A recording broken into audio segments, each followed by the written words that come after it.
Hi, this is Murthy from Motorsports.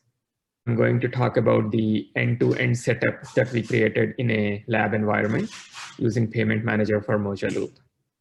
So what we have here are DFSP1 and DFSP2, which are mock DFSP instances, and they are provisioned on separate clusters that have Payment Manager for Moja Loop installed in both of them.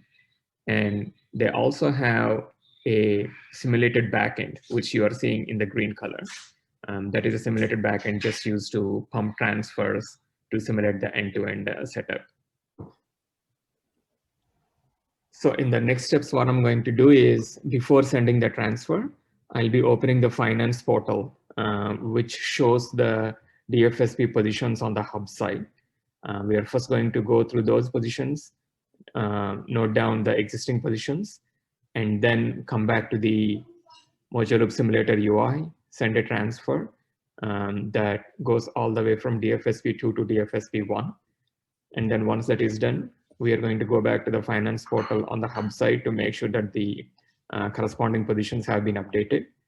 And then we'll be going over through the payment manager on the DFSP1 side to go through the different screens and see how the transaction information is reflected on those screens. So now that we have context around the lab setup, I'm going to talk about the actual demo. And what you're seeing on my screens are three separate windows. The one that you're seeing here is the payment manager user interface. And specifically, you're looking at the transfers overview screen, wherein it has different sub dashboards that talk about the percentages of successful transfers. And this specific dashboard will talk about the average transfer time it took for the entire end-to-end. And towards the bottom, it lists the successful and the failed transfers. And it also has a very nice breakdown in here that distinguishes between the different error types. And on the left side, I have two separate windows. The first window is the simulator UI, through which I'll be sending a end-to-end transfer. And at the bottom is the finance portal, which is showing us the positions of the DFSPs from the hub standpoint. So what I expect to happen is that once I click the send transfer button in the simulator UI, I expect the positions to be reflected accordingly based on the amount that I send in here in the UI. I expect the positions to change, reflect accordingly in the finance portal. And then I'm going to go to the payment manager and then show you all around the transfer details and how the counts get updated in the different sections in here. So let me go to the simulator UI, and then I'm clicking the send transfer. And it came out as successful. You can see that the status is completed in here. And then if I reflect the position in here, I expect the DFSP1 position to be adjusted accordingly for $24, and then likewise on the DFSP2.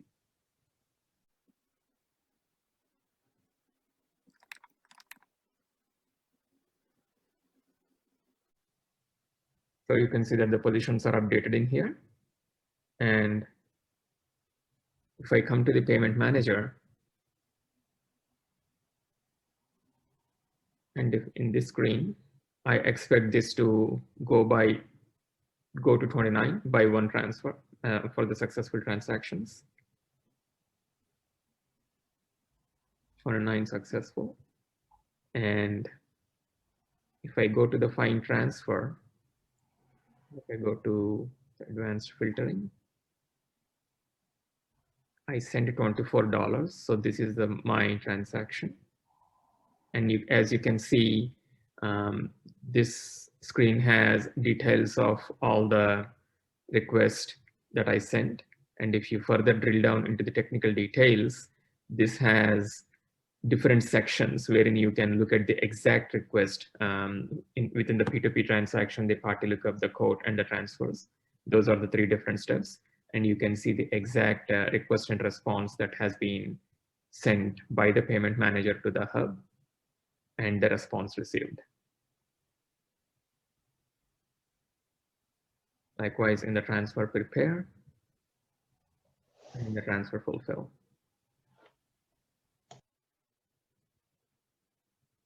Here, I'm going to talk about the technical dashboard, which is part of the payment manager.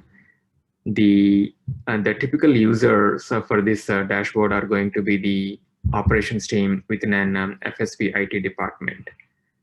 As you can see on my screen, out of the box, this dashboard comes configured with a set of metrics, for example, like request per second and latency in milliseconds, that is spread across 3 different services, the party lookup, the code, and the transfer service.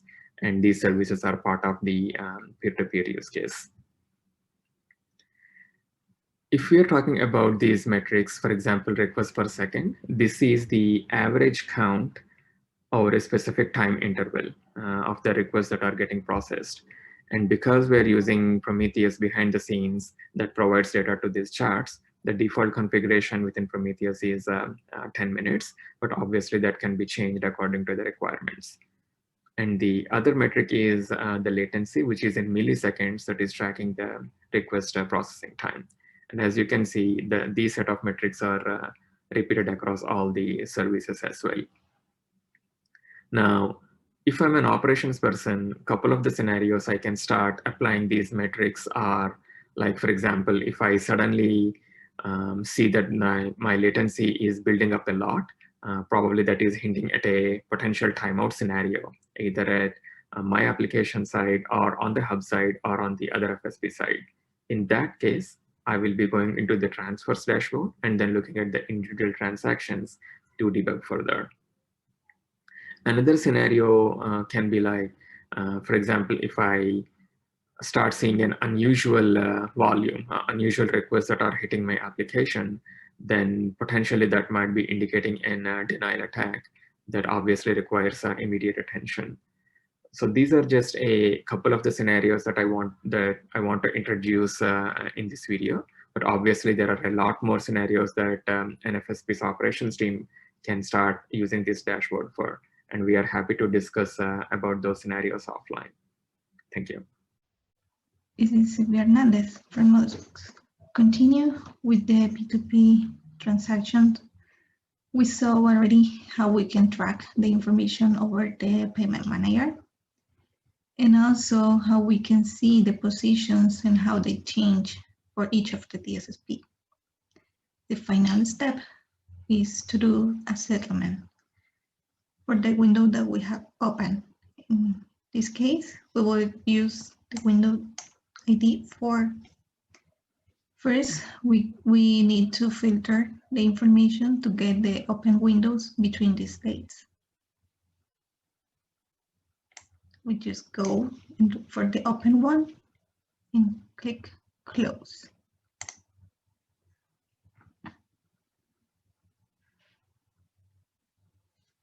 You see, there is a new window opened automatically. And this is the one that we have been using for the latest transactions. Now we have to do the settlement. We can do multiple in case we have more than one to do this next step. In this case, we're just doing the settlement for the window number 4. We select the window and click on settle.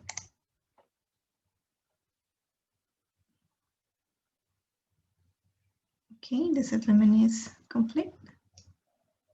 So we can go and check more details here. You can see the DFSPs that were involved in these transactions. We can see the information about the date range that it covers. In the total value, we can also see more information for a DFSP specifically.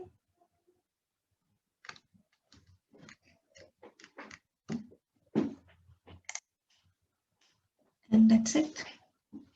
That's how we complete a cycle from doing the P2P until the settlement.